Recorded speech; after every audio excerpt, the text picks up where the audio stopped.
Itinutulong gunman sa pagpatay sa mamamahayag na si Percy Lapid. Sumuko na sa pulisya. Taga-bilibid niya ang mastermind. Justice Secretary Boying Remulla nanindigang hindi magbibitiw sa pwesto sa gitna ng pagkakaaresto sa anak sa iligal na droga. Ito na sa akin.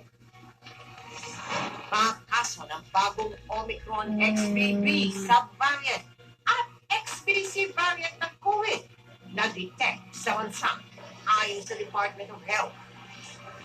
Presyo ng ilang panghanda sa Noche Buena magtataas ayon sa DTI.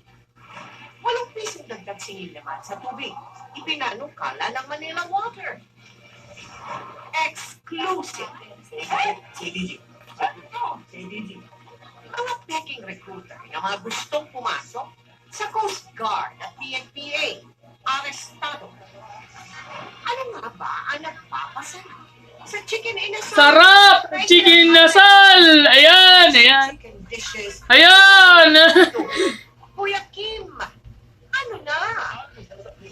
At startup PH stars Alden Richards at Bea Alonso, pinuri ng executive producer ng startup Korean version. Live mula sa GMA Network Center, ito ang 24 oras. Magandang gabi po, Luzon, Visayas at Mindanao.